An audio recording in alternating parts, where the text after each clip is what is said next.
Young king light music studio, Siruvani சாலை, காளம்பாளையம்.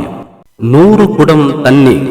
ஒரு நாள் கோவிலுக்கு இளைஞன் ஒருவன் சென்றான். அந்த கோயில் சுவற்றில் பெருமாள் விக்கிரகம் ஒன்று இருந்ததை பார்த்து அருகில் நின்று கவனித்தான். அதன் கீழே ஒரு கல்வெட்டு இருந்தது. அந்த கல்வெட்டு எழுத்துக்கள் ஒன்றுமே புரியாதது போல் இருந்தது. ஆனால் அவருக்கு அந்த எழுத்துக்களை படிக்க தெரியும். அதனால் அதை படித்து பார்த்தான். அந்த கல்வெட்டில் இந்த பெருமாளுக்கு யார் ஒரே சமயத்தில் 100 குடம் தண்ணீர் அபிஷேகம் செய்கிறாரோ அவருக்கு ராஜ பதவி கிடைக்கும் என்று எழுதியிருந்தது. அதை படித்த கந்தன், அடடா, ராஜ பதவி என்றால் சும்மாவா?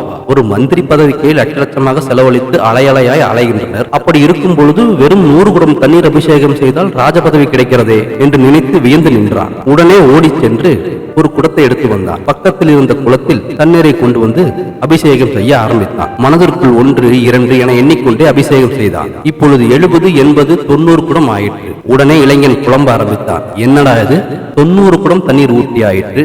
ராஜ பதவிக்கான அறிகுறி ஒன்றுமே தெரியவில்லையே. கிரீடத்தை எடுத்துக்கொண்டு யாராவது வருகிறாரா என்று சுற்றுமுற்றும் பார்த்தான். அப்படி யாரும் அங்கு வரவில்லை. இளைஞனுக்கு இருந்த பொறுமை குறைந்தது. சரி, எப்படியாவது 100 குடம் தண்ணீர் அபிஷேகம் செய்து விடுவோம் என்று எண்ணி மறுபடியும் குடத்தில் தண்ணீரை எடுத்து வந்து அபிஷேகம் செய்தான். 96, 97, 98 குடம் ஊற்றினான். மீண்டும் ராஜ பதவிக்கான அறிகுறியை காணமே என்று புலம்பினான். பொறுமை இழக்க ஆரம்பித்தான். 99வது குடம் அபிஷேகம் செய்துவிட்டு பலன் தெரியவில்லை. 99வது குடமும் அபிஷேகம் ஆகிவிட்டது. இருந்தாலும் ஒரு பலனும் தெரியவில்லை. 100வது குடம் தண்ணீர் கொண்டு வந்து 100 என்று சொல்லி குடத்தை பெருமாள் தலையில் போட்டு உடைத்தார். உடனே இவர் கண்முன் பெருமாள் தோன்றினார்.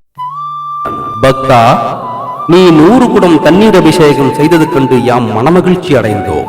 ஆனால் பொறுமையை இழந்த காரணத்தினால் 100வது குடத்தை என்மேல் போட்டு உடைத்து பெரிய அபச்சாரம் செய்து விட்டார். 100வது குடத்து தண்ணீரையும் பொறுமையுடன் எனக்கு அபிஷேகம் செய்திருந்தால் உனக்கு ராஜ பதவி கண்டிப்பாக கிடைத்திருக்கும். நீ கடைசி நேரத்தில் பொறுமை இழந்து விட்டதால், அபச்சாரம் செய்த காரணத்தால் பொறுமைக்கு அடையாளமான கழுதையாக 7 பிறவி எடுத்து பின்னர் மனித ஜென்மம் கிடைக்கும் போது மீண்டும் எனக்கு 100 குடம் தண்ணீர் அபிஷேகம் செய்தால் ராஜ பதவி உனக்கு நிச்சயம் கிடைக்கும் என்று கூறி மறைந்து விட்டார். பொறுமை என்பது வெற்றியை பெற்றுத்தரும் முக்கியமான குணமாகும். ஒருவருக்கு எல்லா திறமைகளும் இருந்தும் பொறுமை இல்லாவிட்டால் அவர் வெற்றி பெறுவது மிகவும் கடினம். பொறுமையுடன் செயல்பட்டால் வெற்றி நிச்சயம். பொறுத்தவர் பூமி ஆள்வர். சான்றோர் வாக்கு என்றும் பொய்க்காது. நன்றி.